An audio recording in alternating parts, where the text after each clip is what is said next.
ಕೊಳ್ಳೇಗಾಲದಲ್ಲಿ ವರನಿಗೆ ಚಾಕು ಇರಿದ ಪ್ರಕರಣಕ್ಕೆ ಸಂಬಂಧಪಟ್ಟಂತೆ ಟ್ವಿಸ್ಟ್ ಸಿಗ್ತಾ ಇದ್ದು, ಚಾಕು ಇರಿತ ಪ್ರಕರಣದಲ್ಲಿ ವಧುವಿನ ಕೈವಾಡ ಕೂಡ ಬಹಿರಂಗವಾಗಿದೆ. ಕೊಳ್ಳೇಗಾಲದಲ್ಲಿ ವರನಿಗೆ ಚಾಕು ಇರಿತ ಕೇಸ್ಗೆ ಟ್ವಿಸ್ಟ್ ಸಿಕ್ಕಿದ್ದು, ಚಾಕು ಇರಿತ ಪ್ರಕರಣದಲ್ಲಿ ವಧುವಿನ ಕೈವಾಡ ಇರೋದು ಬಹಿರಂಗವಾಗಿದೆ. ವಧು ನಯನ ಪ್ರಿಯಕರ ದರ್ಶನ್ ಮಿಥುನನ್ನ ಬಂಧನ ಮಾಡಲಾಗಿದೆ. ಮತ್ತಿಬ್ಬರು ಆರೋಪಿಗಳ ಪತ್ತೆಗೆ ಪೊಲೀಸರು ಬಲೆ ಬೀಸಿದ್ದಾರೆ. ಒಟ್ಟಾರೆಯಾಗಿ ಕೃತ್ಯಕ್ಕೆ ಬಳಸಿದಂತಹ ಕಾರನ್ನು ಕೂಡ ಪೊಲೀಸರು ವಶಪಡಿಸಿಕೊಂಡಿದ್ದು, ಕೊಳ್ಳೇಗಾಲದಲ್ಲಿ ವರನಿಗೆ ಚಾಕು ಇರಿದ ಪ್ರಕರಣಕ್ಕೆ ಸಂಬಂಧಪಟ್ಟಂತೆ ಈಗಾಗಲೇ ವಧು ಆಸ್ಪತ್ರೆಗೆ ಹೋಗಿ ಸಾಕಷ್ಟು ಡ್ರಾಮವನ್ನ ಮಾಡಿದ್ಲು, ತಾಳಿ ಕಟ್ಟುವಂತೆ ಕೇಳಿಕೊಂಡಿದ್ಲು. ಸೊ ಪೊಲೀಸರ ತನಿಖೆಯಲ್ಲಿ ಒಂದೊಂದೇ ವಿಚಾರ ಬಯಲಾಗ್ತಾ ಇದ್ದು, ವಧುವಿನ ಕೈವಾಡ ಇರೋದು ಕೂಡ ಬಹಿರಂಗವಾಗ್ತಾ ಇದೆ. ಇನ್ನು ದೃಶ್ಯಾವಳಿಗಳಲ್ಲಿ ಗಮನಿಸ್ತಾ ಇರ್ಬೋದು, ವಧುವಿನ ಪ್ರಿಯಕರ ದರ್ಶನನ್ನ ಗಮನಿಸಬಹುದು ನೀವು ಕೂಡ. ಈತನ ಕೈವಾಡ ಕೂಡ ಈ ಪ್ರಕರಣದಲ್ಲಿ ಇರೋದು ಪೊಲೀಸರ ತನಿಖೆಯಲ್ಲಿ ಗೊತ್ತಾಗಿದೆ. ಈಗಾಗಲೇ ವಧು ನಯನ ಆಗಿರ್ಬೋದು, ಪ್ರಿಯಕರ ದರ್ಶನ್ ಜೊತೆಗೆ ಮಿಥುನನ್ನ ಪೊಲೀಸರು ಅರೆಸ್ಟ್ ಮಾಡಿ ತನಿಖೆಯನ್ನು ಕೂಡ ನಡೆಸ್ತಾ ಇದ್ದಾರೆ.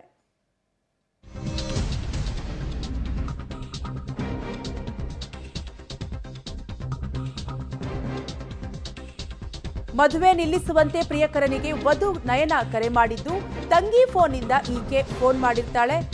ಕೊಳ್ಳೇಗಾಲದ ವೆಂಕಟೇಶ್ವರ್ ಮಹಲ್ಗೆ ಕಾರಿನಲ್ಲಿ ರವೀಶ್ ಬಂದಿದ್ದು, ವರ ರವೀಶ್ ಕಾರು ಅಡ್ಡಗಟ್ಟಿ ಚಾಕು ಇರಿದಿದ್ದಾರೆ 4 ಆರೋಪಿಗಳು. ಪ್ರಿಯಕರ ದರ್ಶನ್ ಮಿಥುನನ್ನ ಬಂಧಿಸಿ ವಿಚಾರಣೆ ನಡೆಸಿದ್ದಾರೆ ಪೊಲೀಸರು. ಈ ವೇಳೆ ನಯನಾಳ ಕೈವಾಡದ ಬಗ್ಗೆ ಆರೋಪಿಗಳು ಬಾಯ್ಬಿಟ್ಟಿದ್ದಾರೆ.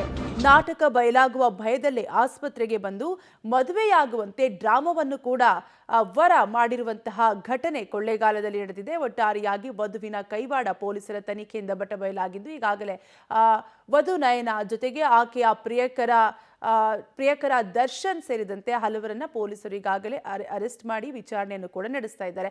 ಹಾಗಾದ್ರೆ ಈ ಘಟನೆ ನಡೆದಂತಹ ದಿನ ವಧು ನಯನ ಏನು ಹೇಳಿದ್ರು ನೀವೇ ನೋಡಿ.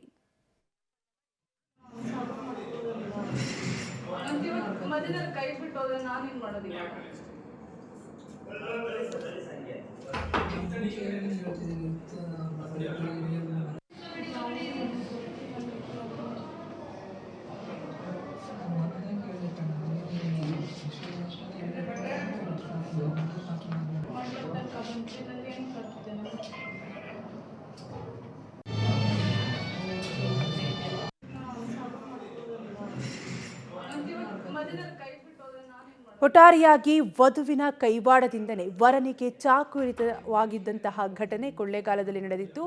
ಚಾಕು ಇರಿತ ಆದಂತಹ ದಿನ ಸಾಕಷ್ಟು ಹೈಡ್ರಾಮವನ್ನು ಕೂಡ ವರ ಕ್ರಿಯೇಟ್ ಮಾಡಿದ್ಲು. ಮದುವೆಯಾಗುವಂತೆ ಆಸ್ಪತ್ರೆಗೆ ಬಂದು ವರನನ್ನು ಕೂಡ ಈಕೆ ಕೇಳಿಕೊಂಡಿದ್ಲು.